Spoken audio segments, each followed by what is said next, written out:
The Beast in the Forest, written by an unknown author. So grab your coffee, sit back, and enjoy the show. I want to set down recent events in my life because I'm afraid that this may be my last chance. To begin with, my name is Leon Cowles. I was born in Provo, Utah, although I have lived most of my life here in Portland, Oregon. I've always been a rather intellectual person, preferring books and video games to basketball and football. In grade school, I was a loner and had few, if any, friends. In middle and high school, I began to read fantasy novels and mild occult books. At first, just that Wiccan fluff that, if anything, keeps people from learning anything of real importance or historical accuracy. Eventually, I got into more intelligent and orthodox literature, such as carefully documented paranormal experiments and well-researched Kabbalic lore. In college, at the Institute of Jewelry Technology in Paris, Texas, my reading turned to Poe, Borges, and Lovecraft. I learned a bit of Hebrew and Latin to be able to read some occult books whose English translations I didn't trust. I also learned the Futhark and Arabic alphabets to better understand various magical symbols. After returning home and finding a job as a jeweler for a local reseller, I started taking long walks in my spare time. I've always felt out of place in society and hiked through the local forests and mountains to be alone. The more isolated and untouched, the better. The Pacific Northwest is fortunately rich in forests and wild areas to wander to my heart's content. Over time, I became adept at finding excellent locations, sometimes shockingly close to civilization, yet somehow unnoticed everyone who passes by.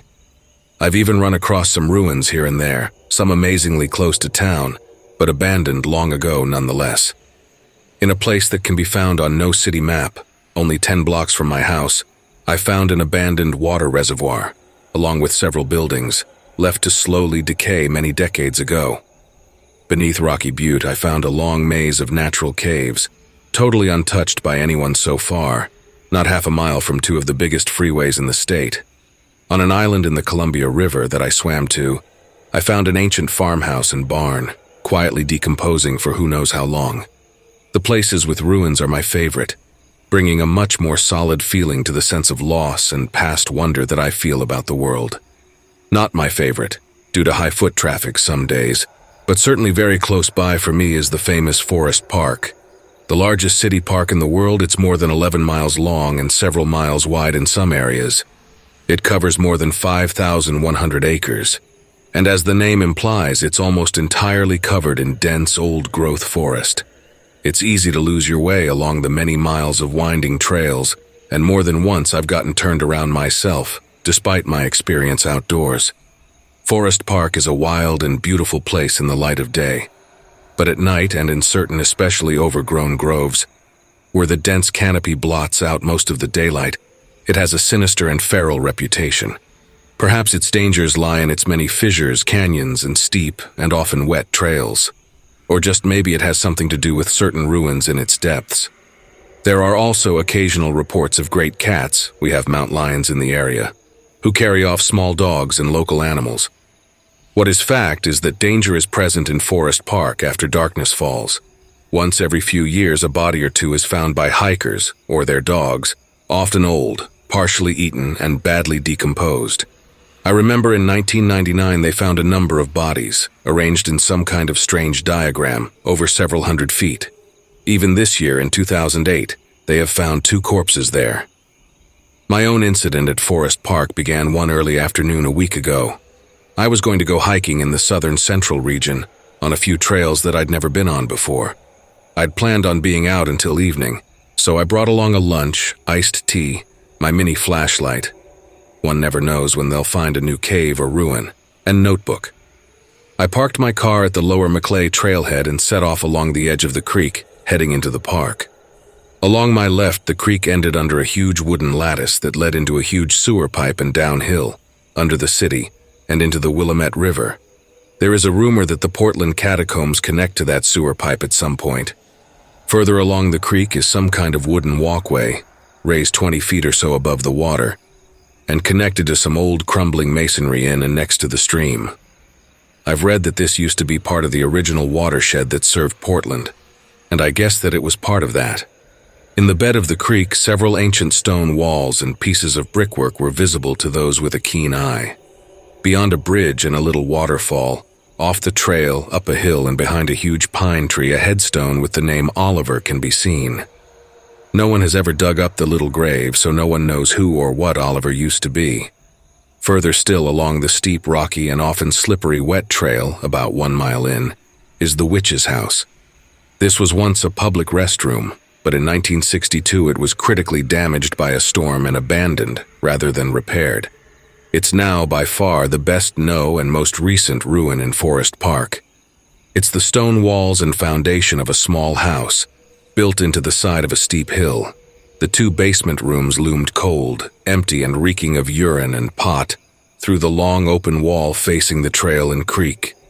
At either side of the house is a stone staircase leading to the large single room above. I climbed the stairs and looked through the open doorway to see what I would find today. The witch's house has a very bad reputation after dark, and has its nickname for a reason. It's said that witches and strange cults perform bizarre rituals here. It's strange that although everyone knows about it, nothing is done to prevent it. But I guess no cop wants to hike at night, along a long, dangerous trail without a damn good reason, especially when it would be difficult, if not impossible, for backup to be called in under 20 minutes. The tall hills on either side of the valley also seem to have a confounded way of disrupting radio signals and cell phones in the area, so there isn't even a guarantee that you'd even be able to get a call out. When I looked in, I saw that the cultists had been busy the night before. A red chalk diagram of Kabbalistic origin still lay on the floor. A dozen burnt candles lined its parameters, and a now dried, garnet-colored fluid was splattered on the floors and walls. Amazingly, anyone who frequents this part of the park will know that this isn't a rare occurrence. Outside the circle, near the corner of the room, was written some Hebrew symbols, arranged in what appeared to be some kind of appeal or prayer. I carefully set down what was written. Afterwards, I took a bit of time to translate, as best I could with my limited knowledge of Hebrew, the symbols written on the walls. It said roughly, "We present an offering sacrifice of blood in respect/awe/fear to you, mighty qlippoth. May your anger be appeased, satisfied." The qlippoth, in Kabbalic lore, are demons utterly alien to this universe. They are neither truly alive or dead by our standards and seem to be ruled by different laws and physics than our own. According to lore, they existed before this world universe, their own being destroyed during the creation of ours. To things of this world, they are utter malignant evil, insane hated, and blasphemy given form, although they are said to be so mutable in nature that even attributing forms to them may be inaccurate.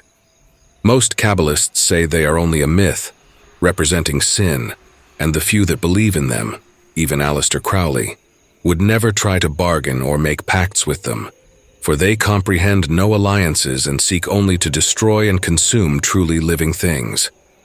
I wish now that I had taken the legends of the qlippoth more seriously, but I thought of them only as legendary monsters like dragons and jinn.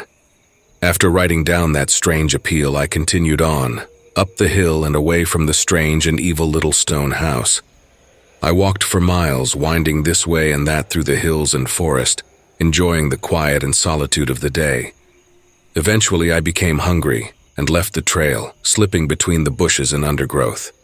I moved about 50 feet off the trail and into a little clearing to sit down and eat. While eating my lunch of sandwiches and iced tea, a strange thing happened. Something large moved in the vegetation, maybe 40 feet away off to my left. Thinking that it was a dog or deer, I stood up to look, but saw nothing. A moment later, the commotion began again. I could now actually see the plant life being shoved aside and hear leaves and twigs being crushed. Whatever was making the noise had to be at least as large as a human, but I couldn't see the thing at all. It seemed to be moving in an elliptical pattern, circling behind me and getting closer. After maybe 2 minutes, the noise had moved in about a 90-degree arc and was now behind me and 30 feet or less away. It still sounded quite large and was still totally unseen, despite the plant life being no more than 3 feet tall. At this point, I was quite alarmed and decided that I might not want to see whatever it was that was out there. I picked up my day pack and quickly moved back to the trail off into distance. An hour later, I had all but forgotten my brush with the unseen. It was starting to become dusk, although I didn't have a watch on, so I don't know the exact time. I had begun to circle around on the trails and head back toward my car, although I was taking a small, seldom-used trail I had never been on before. As I was circling a little hill, I saw some kind of small stone pillar, standing weathered and overgrown, off the trail to my right. Always fascinated by the possibility of examining forgotten artifice, I went to see what it was. The pillar was a basalt column, about 4 feet high, with some extremely weathered inscriptions on it. The style looked like art of the Pacific Northwest Indian tribes. It seemed to be a picture of a hairy biped that was eating or rending small humans. It made me think of their legends of the old woman of the forest, who some whisper was the same as the Sasquatch, a huge hairy ape witch who would spirit off young children, never to be seen again. About 40 feet away, I saw another little obelisk that looked identical to the one I just looked at. In between, I saw a large, low circular block of concrete and a couple of large basalt blocks with channels cut into the tops and sides. I couldn't decide their original purpose of the blocks. The concrete cylinder looked like an old cistern. It was maybe 15 or 16 feet across, but had recently been altered. The cement plate that served as a cap and was almost a foot thick had been partially removed. It had been lifted and slid to one side, leaving about a 3-foot gap to look into. Peering down into it with the aid of my flashlight, I could see that it was about 30 feet deep and badly damaged by the hands of time and/or vandals.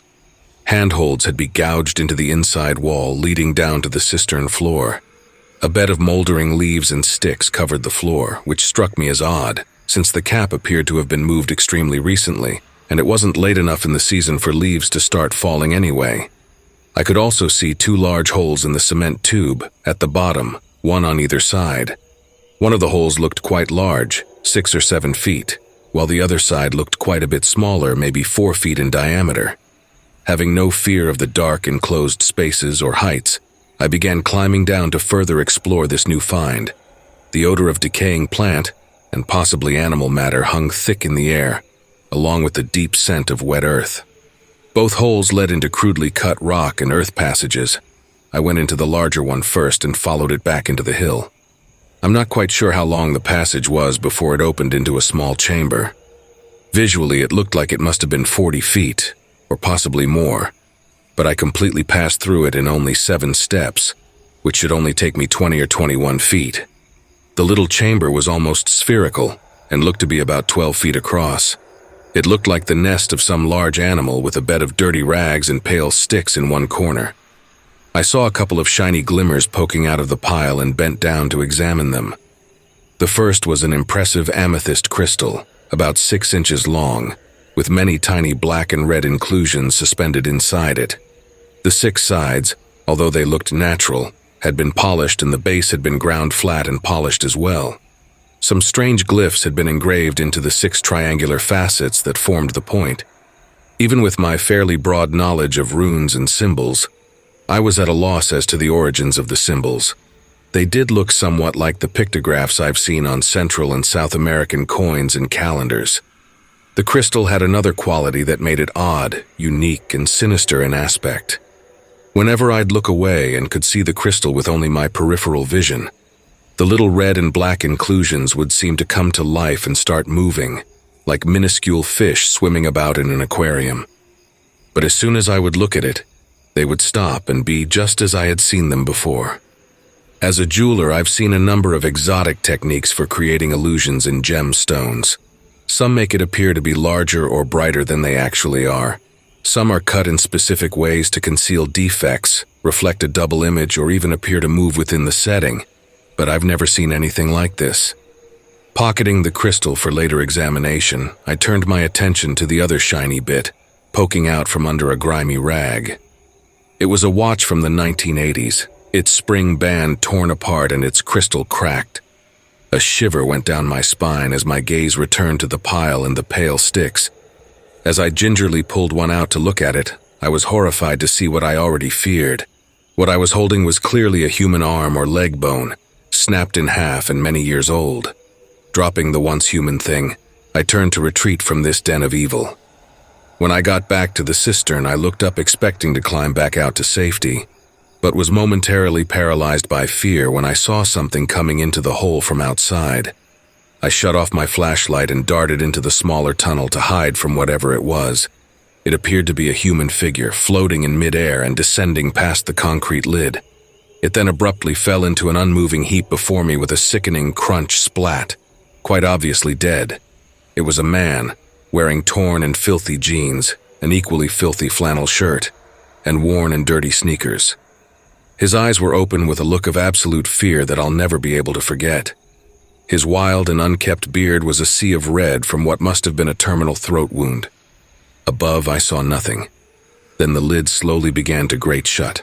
I could see a ghost-like shadow clinging to the gouged handholds in the wall with its feet and to the lid with its hands. It looked like a large black ape with huge bat-like ears, a fanged canine-like snout, and immense cruel claws on long ropey arms. As the lid slid shut, it seemed to become more and more corporeal until just before all light failed, it looked completely opaque. I sat still for a moment, hoping to escape its notice, when a huge weight fell invisibly before me, crushing leaves and sticks.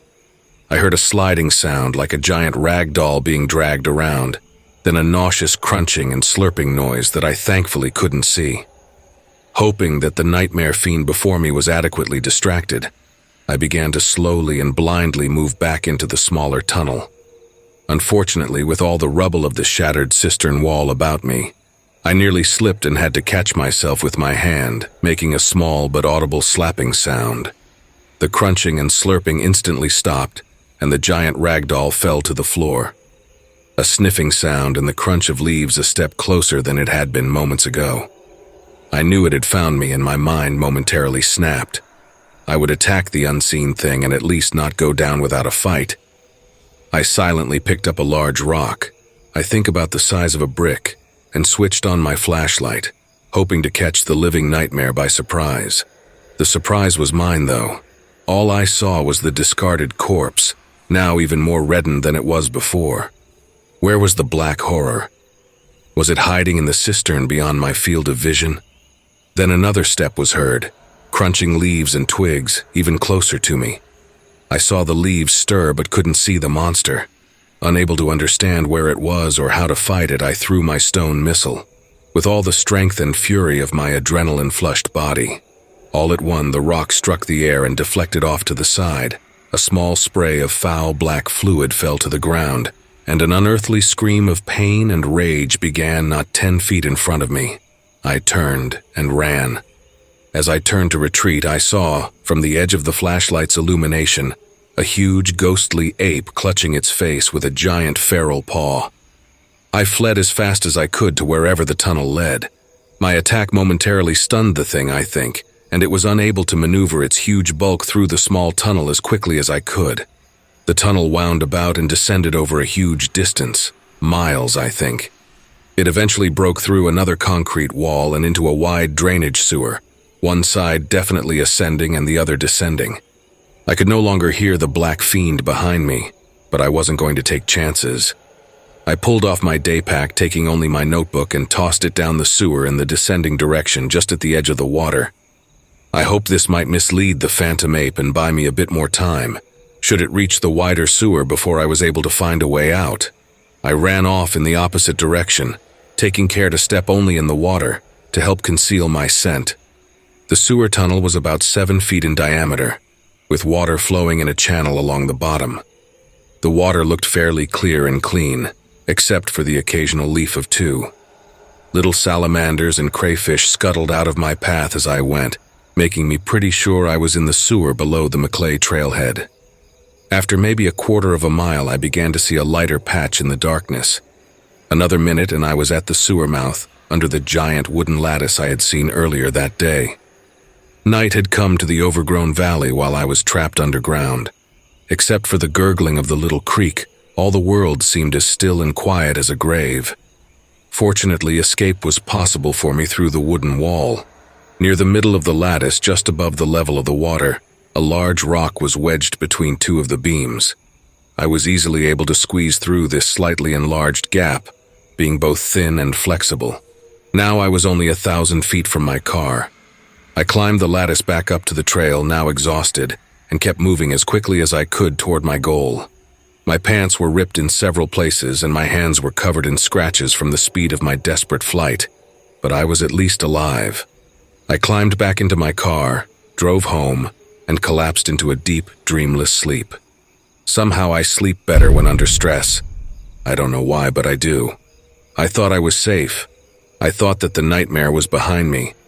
A week later, and I was starting to feel better. In the meantime, I had done some reading and research. I have decided that the thing I saw was a qlippoth, ruled by the laws of an extinct universe. It seems that it reacts to light differently, being visible in darkness rather than light. If those Indian columns are any indication of how long it's been around, then I would guess that it's probably unaging and may not even be able to be killed at all. However, I'm sure that something as vile and violent as that isn't around and active all the time, or the body count would be in the hundreds each year. Perhaps it can only be alive at certain times or under certain astrological conditions. I don't know. The amethyst baffles me. I can't be sure what connection it has to that qlippoth horror. It may be the thing that binds it to this world, like a golem's phylactery. But it's not over. Earlier today, when I was looking into my backyard, I saw the bushes being moved through, and something stirring the fallen leaves on the grass. I watched carefully and know that it was no mere wind or neighborhood cat. I know it has come for me or the crystal or both. I smashed the crystal moments before I started writing this. Now all I can do is wait and see. What happens?